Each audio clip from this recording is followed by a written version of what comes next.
हाँ, तो बच्चों इस क्वेश्चन में देखिए क्या कहा गया है कि यहाँ पर हमारे सामने 3 ब्लॉक है, एक 4 केजी का है, ये 2 केजी का है और ये 2 केजी का है, ठीक?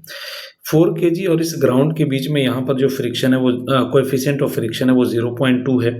फिर 2 केजी और 4 केजी के बीच में जो कोएफ़िशिएंट ऑफ फ्रिक्शन है 0.6 है और फिर ये दोनों 2 केजी के बीच में जो कोएफ़िशिएंट ऑफ फ्रिक्शन है वो 0.1 है। क्वेश्चन कह रहा है कि इस 2 केजी पर राइट की तरफ ये कितना फोर्स लगाया जाए कि ताकि ये 2 केजी स्लाइड करना शुरू कर दे। स्लाइड मतलब इन दोनों को पीछे छोड़ करके आगे निकलने लग जाए, ठीक है ना? इन दोनों को पीछे छोड़ करके यानी साथ-साथ ना चले, ये कुल मिला के क्वेश्चन है, ठीक?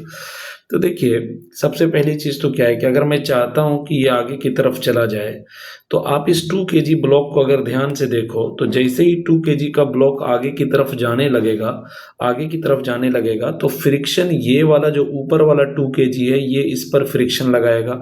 फ्रिक्शन का काम होता है रिलेटिव मोशन का अपोज़ करना। तो ये 2 केजी कह रहा है भाई मैं तो रेस्ट में हूँ, तू आगे कहाँ जा रहा है? वो उसको रोकना चाहेगा। मतलब इस 2 केजी का, ऊपर वाले 2 केजी का मिडिल वाले 2 केजी पर जो फ्रिक्शन लगेगा वो पीछे की तरफ लगेगा क्योंकि वो उसको रोकने की कोशिश करेगा।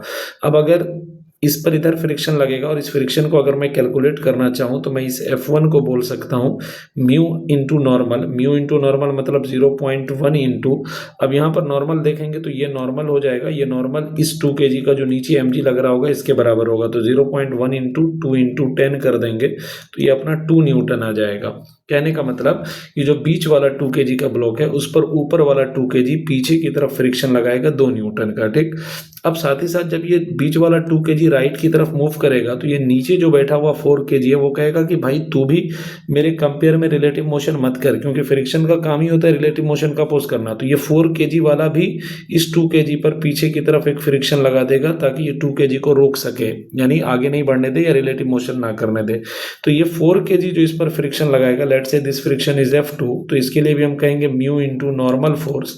अब यहाँ पर जो म्यू है वो अपने को 0.6 दे रखा है, तो we can say F2 will be equal to 0.6 into normal.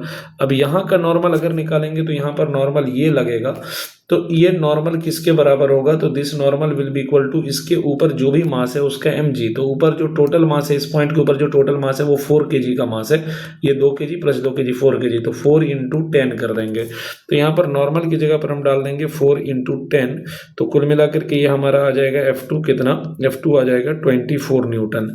तो देखिए कुल मिला के मैं ये कहना चाह रहा हूँ कि आप जो ये बीच वाला 2 केजी देख रहे हो, इस 2 केजी पर इधर आप F लगा रहे हो और यहाँ पर फ्रिक्शन आपका F1 लग रहा है कितने का? 2 न्यूटन का, और यहाँ पर फ्रिक्शन F2 लग रहा है कितने का? 24 न्यूटन का। तो ये राइट की तरफ मूव तो तभी करेगा ना जब वो इस फोर्स को काउंटर कर सके या इससे इसको ओवरकम कर सके, इससे ऊपर जा सके। तो दैट मीन्स कि ये हमारा F must be greater than equal to होना चाहिए 2 प्लस 24 के, that means F must be greater than होना चाहिए 26 न्यूटन के। अब अगर ऑप्शन देखते हो तो ऑप्शन हमारे पास एक 25 न्यूटन है, 30 न्यूटन है, 15 न्यूटन है और 18 न्यूटन है।